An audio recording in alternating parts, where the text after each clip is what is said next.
Matthew Rees. The Art of Public Speaking, by Dale Carnegie and Joseph Berg Esenwein. Section 10. Feeling and Enthusiasm. Enthusiasm is that secret and harmonious spirit that hovers over the production of genius. Isaac Disraeli, Literary Character. If you are addressing a body of scientists on such a subject as the veins in a butterfly's wings, or on road structure, naturally your theme will not arouse much feeling in either you or your audience. These are purely mental subjects. But if you want men to vote for a measure that will abolish child labor, or if you would inspire them to take up arms for freedom, you must strike straight at their feelings. We lie on soft beds, sit near the radiator on a cold day, eat cherry pie, and devote our attention to one of the opposite sex, not because we have reasoned out that it is the right thing to do, but because it feels right. No one but a dyspeptic chooses his diet from a chart. Our feelings dictate what we shall eat and generally how we shall act. Man is a feeling animal, hence the public speaker's ability to arouse men to action depends almost wholly on his ability to touch their emotions. Negro mothers on the auction block, seeing their children sold away from them into slavery, have flamed out some of America's most stirring speeches. True, the mother did not have any knowledge of the technique of speaking, but she had something greater than all technique, more effective than reason: feeling. The great speeches of the world have not been delivered on tariff reductions or post office appropriations. The speeches that will live have been charged with emotional force.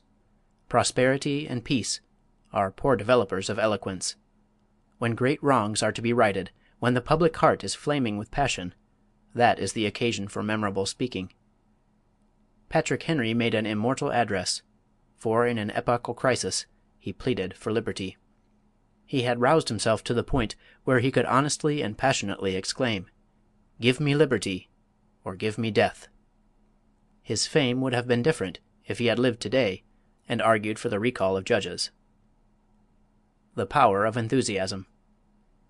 Political parties hire bands and pay for applause. They argue that for vote-getting to stir up enthusiasm is more effective than reasoning. How far they are right depends on the hearers, but there can be no doubt about the contagious nature of enthusiasm. A watch manufacturer in New York tried out two series of watch advertisements. One argued the superior construction, workmanship, durability, and guarantee offered with the watch. The other was headed, "A Watch to be Proud of," and dwelt upon the pleasure and pride of ownership. The latter series sold twice as many as the former. A salesman for a locomotive works informed the writer that in selling railroad engines, emotional appeal was stronger than an argument based on mechanical excellence. Illustrations without number might be cited to show that in all our actions we are emotional beings.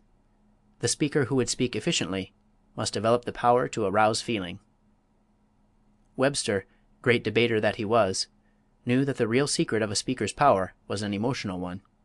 He eloquently says of eloquence: "Affected passion, intense expression, the pomp of declamation, all may aspire after it, they cannot reach it. It comes, if it comes at all, like the outbreak of a fountain from the earth, or the bursting forth of volcanic fires, with spontaneous, original, native force." The graces taught in the schools, the costly ornaments and studied contrivances of speech, shock and disgust men, when their own lives and the fate of their wives, their children, and their country hang on the decision of the hour. Then words have lost their power, rhetoric is in vain, and all elaborate oratory contemptible. Even genius itself then feels rebuked and subdued, as in the presence of higher qualities. Then patriotism is eloquent, then self-devotion is eloquent.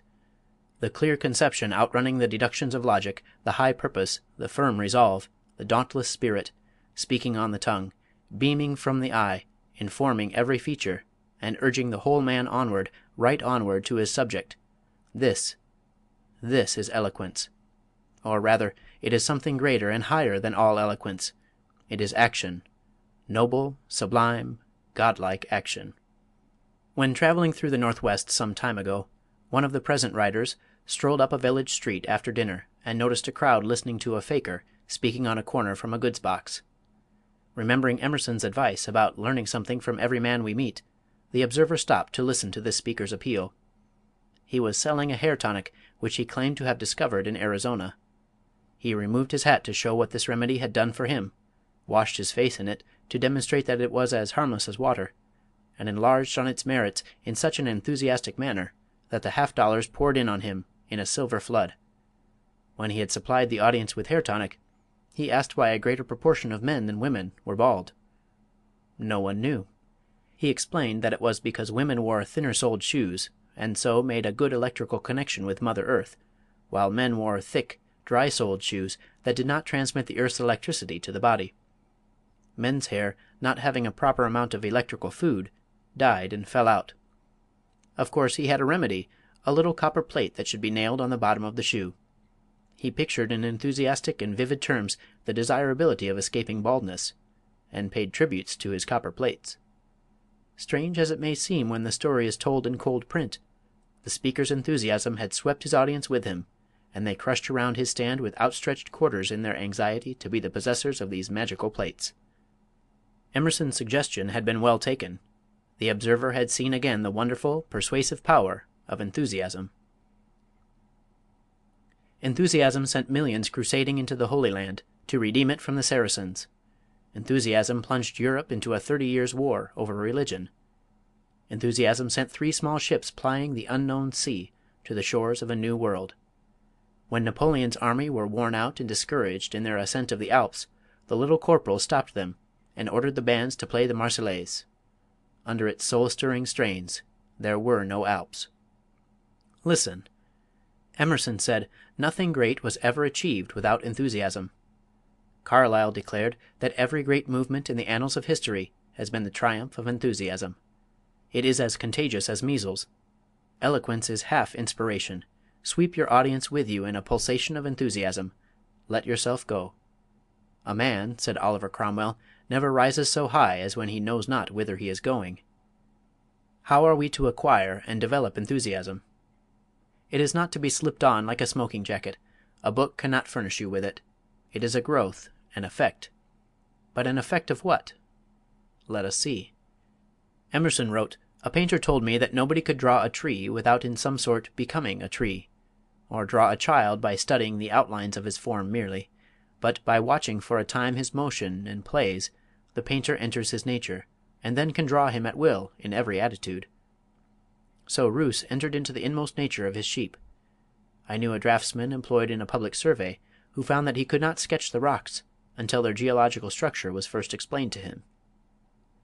When Sarah Bernhardt plays a difficult role, she frequently will speak to no one from 4 o'clock in the afternoon until after the performance. From the hour of 4 she lives her character. Booth, it is reported, would not permit anyone to speak to him between the acts of his Shakespearean roles, for he was Macbeth then, not Booth. Dante, exiled from his beloved Florence, condemned to death, lived in caves half starved. Then Dante wrote out his heart in the Divine Comedy. Bunyan entered into the spirit of his Pilgrim's Progress so thoroughly that he fell down on the floor of Bedford jail and wept for joy. Turner, who lived in a garret, arose before daybreak and walked over the hills 9 miles to see the sun rise on the ocean, that he might catch the spirit of its wonderful beauty. Wendell Phillips' sentences were full of silent lightning because he bore in his heart the sorrow of 5,000,000 slaves. There is only one way to get feeling into your speaking, and whatever else you forget, forget not this. You must actually enter into the character you impersonate, the cause you advocate, the case you argue. Enter into it so deeply that it clothes you, enthralls you, possesses you wholly. Then you are, in the true meaning of the word, in sympathy with your subject, for its feeling is your feeling. You feel with it, and therefore your enthusiasm is both genuine and contagious. The carpenter, who spoke as never man spake, uttered words born out of a passion of love for humanity. He had entered into humanity, and thus became man. But we must not look upon the foregoing words as a facile prescription for decocting a feeling, which may then be ladled out to a complacent audience in quantities to suit the need of the moment. Genuine feeling in a speech is bone and blood of the speech itself, and not something that may be added to it or subtracted at will. In the ideal address theme, speaker and audience become one, fused by the emotion and thought of the hour. The need of sympathy for humanity. It is impossible to lay too much stress on the necessity for the speaker's having a broad and deep tenderness for human nature. One of Victor Hugo's biographers attributes his power as an orator and writer to his wide sympathies and profound religious feelings. Recently we heard the editor of Collier's Weekly speak on short story writing, and he so often emphasized the necessity for this broad love of humanity, this truly religious feeling, that he apologized twice for delivering a sermon. Few, if any, of the immortal speeches were ever delivered for a selfish or a narrow cause. They were born out of a passionate desire to help humanity. Instances: Paul's address to the Athenians on Mars Hill, Lincoln's Gettysburg speech, the Sermon on the Mount, Henry's address before the Virginia Convention of Delegates. The seal and sign of greatness is a desire to serve others. Self-preservation is the first law of life, but self-abnegation is the first law of greatness and of art.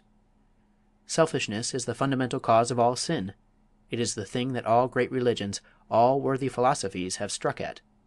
Out of a heart of real sympathy and love comes the speeches that move humanity. Former United States Senator Albert J. Beveridge, in an introduction to one of the volumes of Modern Eloquence, says, "The profoundest feeling among the masses, the most influential element in their character, is the religious element. It is as instinctive and elemental as the law of self-preservation.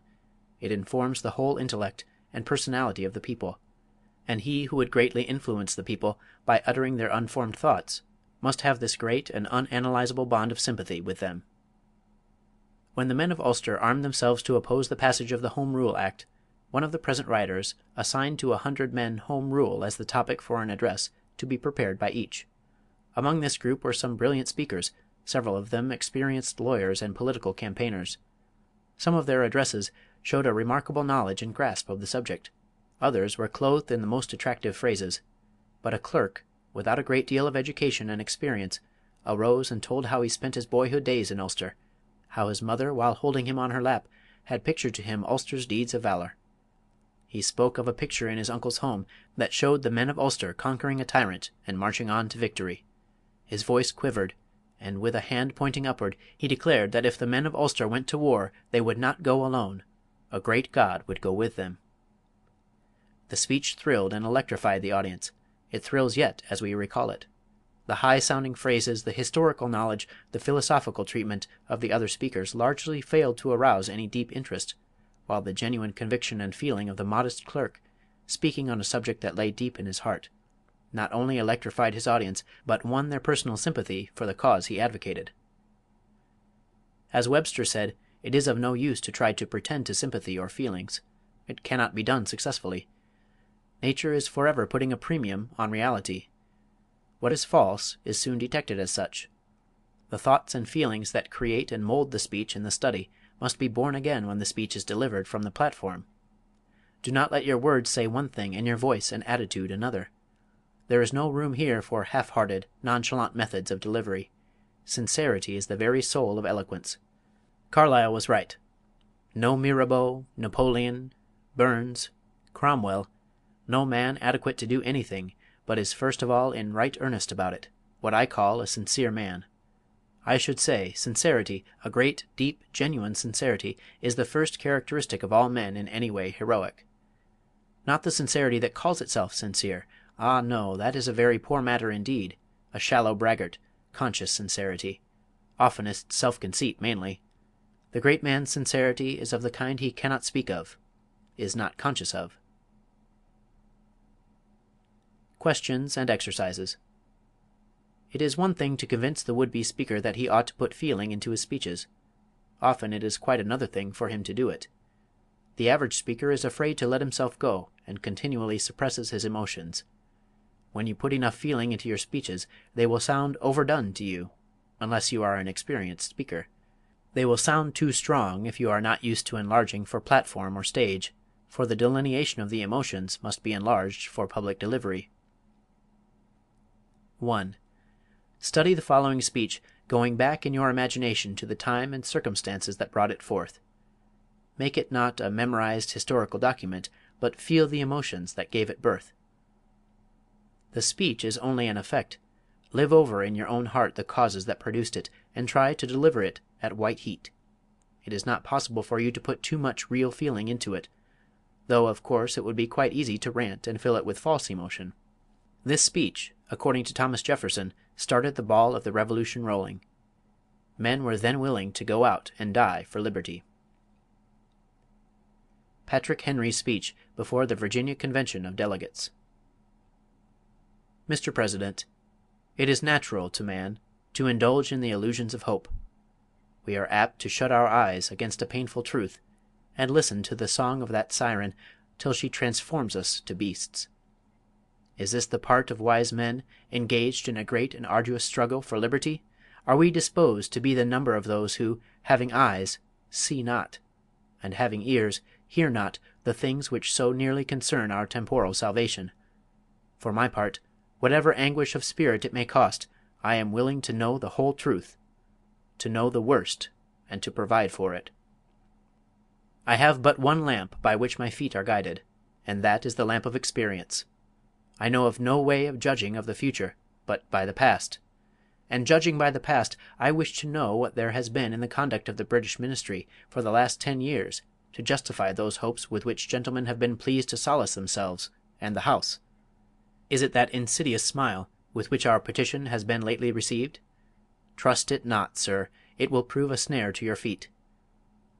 Suffer not yourselves to be betrayed with a kiss. Ask yourselves how this gracious reception of our petition comports with those warlike preparations which cover our waters and darken our land. Are fleets and armies necessary to a work of love and reconciliation? Have we shown ourselves so unwilling to be reconciled that force must be called in to win back our love? Let us not deceive ourselves, sir. These are the implements of war and subjugation, the last arguments to which kings resort. I ask gentlemen, sir, what means this martial array, if its purpose be not to force us to submission? Can gentlemen assign any other possible motive for it? Has Great Britain any enemy in this quarter of the world to call for all this accumulation of navies and armies? No, sir, she has none. They are meant for us, they can be meant for no other. They are sent over to bind and to rivet upon us those chains which the British Ministry have been so long forging. And what have we to oppose to them? Shall we try argument? Sir, we have been trying that for the last 10 years. Have we anything new to offer upon the subject? Nothing. We have held the subject up in every light of which it is capable, but it has been all in vain. Shall we resort to entreaty and humble supplication? What terms shall we find which have not been already exhausted? Let us not, I beseech you, sir, deceive ourselves longer. Sir, we have done everything that could be done to avert the storm which is now coming on. We have petitioned, we have remonstrated, we have supplicated, we have prostrated ourselves before the throne, and have implored its interposition to arrest the tyrannical hands of the Ministry and Parliament. Our petitions have been slighted. Our remonstrances have produced additional violence and insult. Our supplications have been disregarded, and we have been spurned with contempt from the foot of the throne. In vain, after these things, may we indulge in the fond hope of peace and reconciliation. There is no longer any room for hope.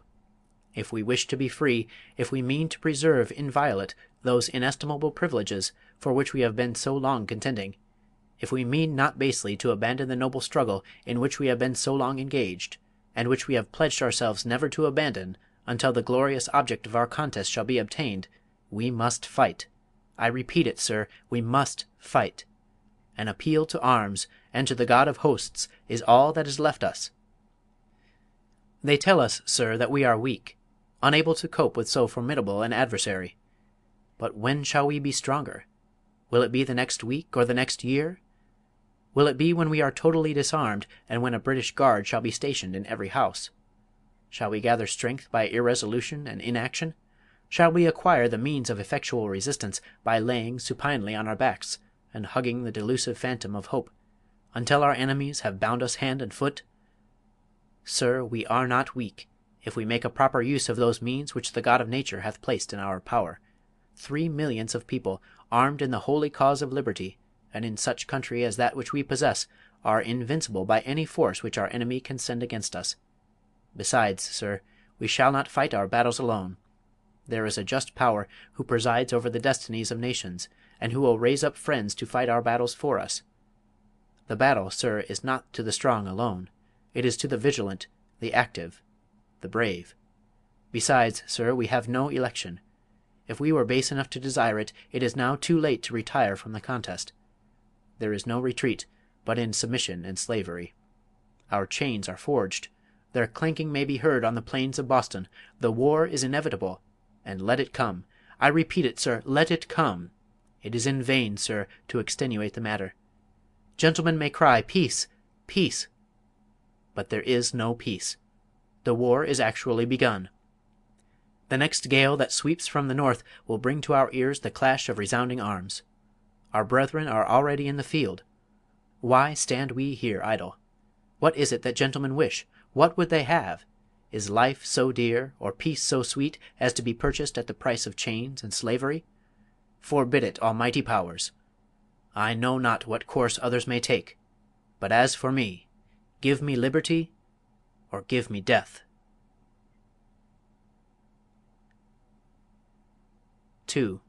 Live over in your imagination all the solemnity and sorrow that Lincoln felt at the Gettysburg Cemetery. The feeling in this speech is very deep, but it is quieter and more subdued than the preceding one. The purpose of Henry's address was to get action. Lincoln's speech was meant only to dedicate the last resting place of those who had acted. Read it over and over, see page 50, until it burns in your soul. Then commit it and repeat it for emotional expression. 3. Beecher's speech on Lincoln, page 76.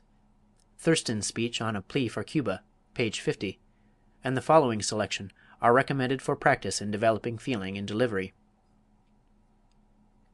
A living force that brings to itself all the resources of imagination, all the inspirations of feeling, all that is influential in body, in voice, in eye, in gesture, in posture, in the whole animated man, is in strict analogy with the divine thought and the divine arrangement, and there is no misconstruction more utterly untrue and fatal than this, that oratory is an artificial thing, which deals with baubles and trifles for the sake of making bubbles of pleasure for transient effect on mercurial audiences.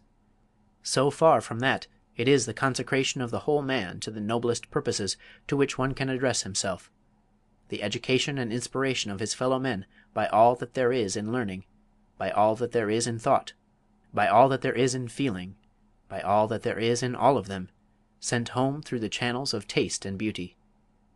Henry Ward Beecher. 4. What, in your opinion, are the relative values of thought and feeling in a speech? 5. Could we dispense with either? 6. What kinds of selections or occasions require much feeling and enthusiasm? Which require little? 7. Invent a list of 10 subjects for speeches, saying which would give the most room for pure thought, and which for feeling. 8. Prepare and deliver a 10-minute speech denouncing the imaginary, unfeeling plea of an attorney. He may be either the counsel for the defense or the prosecuting attorney, and the accused may be assumed to be either guilty or innocent, at your option. 9. Is feeling more important than the technical principles expounded in chapters 3 to 7? Why? 10. Analyze the secret of some effective speech or speaker. To what is the success due? 11. Give an example from your own observation of the effect of feeling and enthusiasm on listeners. 12. Memorize Carlyle's and Emerson's remarks on enthusiasm. 13. Deliver Patrick Henry's address, page 110, and Thurston's speech, page 50, without show of feeling or enthusiasm. What is the result? 14. Repeat, with all the feeling these selections demand. What is the result? 15. What steps do you intend to take to develop the power of enthusiasm and feeling in speaking? 16. Write and deliver a 5-minute speech ridiculing a speaker who uses bombast, pomposity, and over-enthusiasm. Imitate him. End of section 10. Recording by Matthew Reese, Davenport, Iowa.